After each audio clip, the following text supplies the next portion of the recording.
Hi, so I'm Kevin. I'm actually Patron Yang's son, if the same last name is any hint to you. I've never seen anything. So basically, in summer 2012, we worked on a project together, me and my dad, that used 3D CAD. So this 3D CAD software, what we had to do is to design something in the computer, and then take that, output it as an STL, bring it to a 3D printer, and then print that out. And what we printed out was an amazing little demonstration model of a Braille display. And after my dad felt it, he felt really excited. He felt ecstatic that, hey, this is wonderful. I can see with my hands, because it's a very hard concept to explain, but once you 3D print it, you can show him the tactile model. And I'm going to talk about what the basics of 3D printing are, just to give a rundown. So 3D printing is an additive manufacturing process. I'm going to talk about FDM, or fused deposition modeling. So this is the most common type of 3D printing. The maker bots are all this quality. It's the cheapest 3D printing, and it's available in the most places. The most houses, the most schools, libraries, etc. So this type of 3D printing has three major parts. The first is the filament, the second is the hot end, and the third is the bed. What a filament is a little string of plastic around 1.75 millimeters in diameter. They're usually available in ABS or PLA. I brought with me a string of ABS plastic that I'll pass around so you can feel what it's actually like. But what happens is this here. This plastic is melted with the hot end, which heats up to 220 degrees C, and is extruded onto a bed. It's extruded in a 2D image called a layer, and then the bed moves down about 200 microns, and it just moves down layer and layer until 1,000 layers later you have a 3D object. So that's just the basics of 3D printing. And why is 3D printing important? Even though we have 2D tactile graphics and we've gone really far with this technology, it can actually not show everything. You can't show 3D things that are too complex. You can't show 3D things that are changing, malleable. And the importance of 3D printing is that you can show anything that's too big, too small, too dangerous to touch, or too impossible to see, such as atoms from chemistry. So what 3D printing can So what we decided to do with LibraryLyna is that we wanted to bring 3D printing to everybody. And this started from dinner. A cool dinner with me and my parents. So that is a cool dinner. So my dad brought up this cool newsletter that he got from Mark Riccobono and Natalie Shaheen, talking about the Hubble Space Project, where the Space Institute took an image from the Hubble telescope, created a 3D tactile model, printed it, and then showed people. So we thought, if you could do things in space, why can't you do things domestically? Why can't we take our house that he's lived in for 12 years and print it down so we can feel its entirety?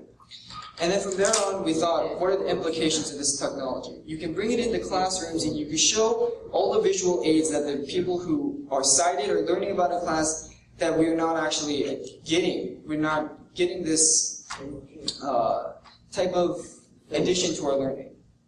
So we started LibraryLyna. And this website is completely based off of accessibility. Because there are many websites out there that have 3D models, such as Thingiverse, run by Makerware. So this website obviously has 3D models, but it's not accessible at all. So, for example, I wanted a bear, so like the animal a bear. I wanted a biologically and anatomically correct model. So I went to the website and I searched in bear.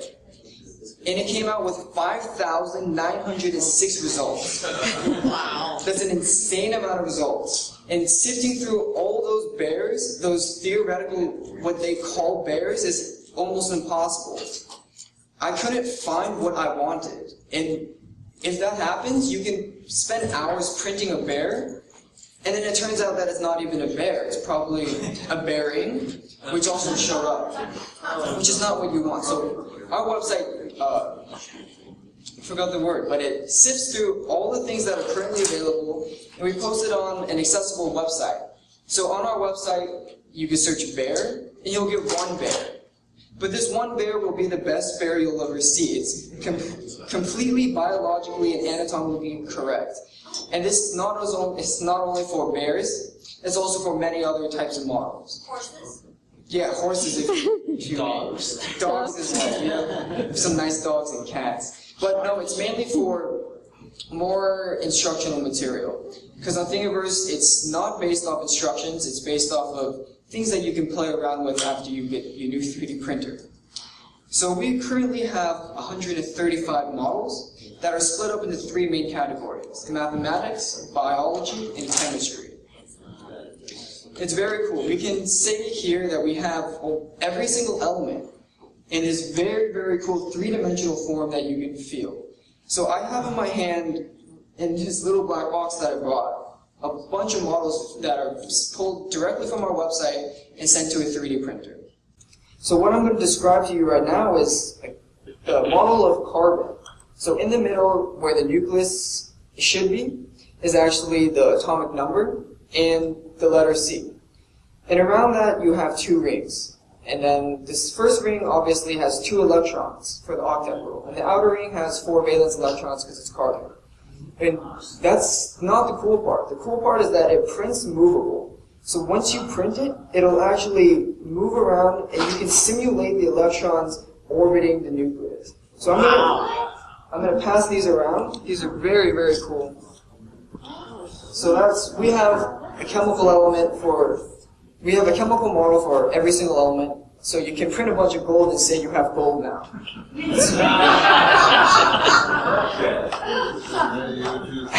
Very exciting. Oh man. What about Einsteinium? Yeah, definitely. We have that too. And then octium, californium, these like elements that you never learn about. But what's the shelf life of that model?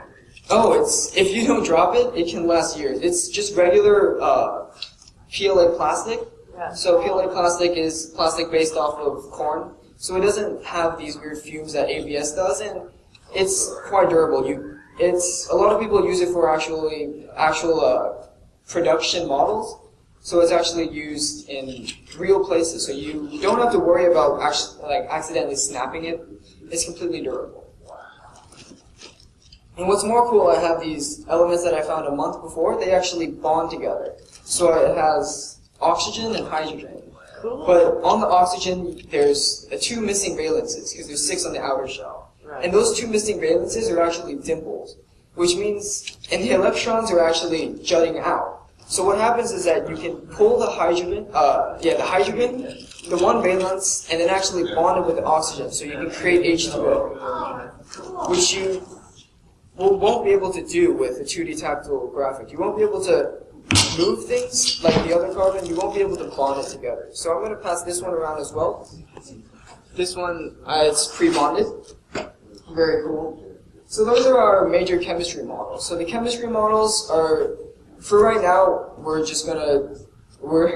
only have chemistry models for the elements, and we have this very cool periodic table, and it goes off the atomic mass of all the elements. So for hydrogen, it's almost flat because it weighs nothing, but then you get to more heavy elements like gold, and then it'll be raised higher, so then you can feel that the atomic mass is a lot larger. So I'm going to move on to our mathematics section. This is our section that we're going to try to work on the most, because we feel as if you learn mathematics well, it'll be a huge stepping stone to learning engineering in college. Right. So what we have here, we have basics from K all the way up to senior level calculus stuff. But right now I'm going to show you the Pythagorean theorem. It's very cool. Awesome. So it's a squared plus b squared obviously equals c squared, right? So when you take a squared of the side of a triangle, you get an area of a square. So then it's modeled by a square. And then you take b squared, let's say that's the smaller side, and you get another square. But what's cool about this is that the smaller square is actually a chain. And it folds up into a smaller square, and it unfolds and unravels. And then you can move both the b squared and the a squared together onto the hypotenuse, and you can show that the area equals the 2 things, because the chain allows for that. So I'm going to pass this one around. So that's very cool. The 3D printer that I have in XYZ DaVinci is only $500. and that printed this out completely fine. The chain works. It printed out working. So you don't have to assemble. There's no assembly. You just download our models from our website, print it, and it's completely usable. Excuse me, what is your website? Yeah, that's what Okay, I was going to get to it, but LibraryLyna. So it's LibraryLyna.com. Are these all models that you have designed personally, or some of these from other locations? So the calculus models and the geometric models and let's see, the Pythagorean theorem models are all things that we've designed in-house from scratch. The other models are sifted through the thousands of models that are available currently, but because they're all under the they're all allowed to be shared. We are allowed to put them on our website. It's available and it's wonderful because you don't have to sift through and spend hours on websites like Thingiverse. We've already done that for you. So I'm going to go through this cool mathematical model that demonstrates the disk method. So what it is first we have a Cartesian plane of 3 axes, which is almost impossible to show in a 2D graphical representation. So what you have is x, y, z, and on the x-axis and the y-axis you have the square root of x, the graph from x equals 0 to 1. So what's cool about this is that we created a nice example of integration. So when you integrate the square root of x from 0 to 1, around the x-axis you get a cone. So what we did is we created the cone and we cut it into 10 different disks to simulate infinity. Obviously you can't print an infinite amount of disks, but 10 is fine for a 3D printer because you don't want it to print too thin. But what it does is each disk slides on, and you can, in the end, it shows you the code. And it's a wonderful type of tool to use to teach students calculus.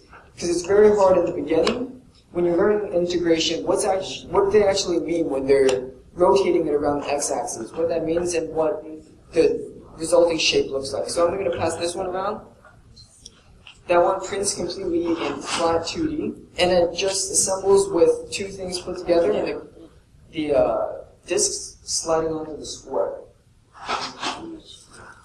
And then lastly, we come to the biology model. So the biological models are, I think, the coolest things, because you can't really show in 2D the inner ear of the human. Yeah, so it's very cool. So I have this in my hand, a perfectly biologically, anatomically correct inner ear. So it's very, very cool. So it's, here, I can pass this around, but it's, here. So it's very small, but you can print it larger. And you can print it to such a large size that you can feel each small detail of the inner ear. So there's no roadblocks anymore to what you want to learn because you can't see it or it's verbally not described well enough. Because now we can bring 3D printing into the classroom and use this technology to show people what can be done and what you can actually use. This is way fabulous. Yeah. And what's also wonderful is that now, the reason I'm here today instead of 5 years ago is that 3D printing is becoming a lot cheaper, more accessible, and a lot less complicated to use. 5 years ago, you would have to buy a RepRap 3D printer if you wanted one in your house, which would cost a couple of thousand, probably $5,000-6,000. But the problem is that you have to build it. It comes as a kit, which means that you have to take all the parts, all the XYZ motors, the extruder, and build it yourself, which is way too complicated. And also you would have to find software. You have to use their software, which is not actually accessible. You have to know everything to use it. It's so complicated. But now with the MakerBot, with the XYZ DaVinci, you can pull it straight out of the box. I pulled mine out of the box, and within 10 minutes, I plugged it into my laptop and printed out one of their demo models. That's how easy it is to use. So 3D printing is becoming more and more accessible and very, very easy to use. And lastly, I have a bear, like I talked about in the beginning.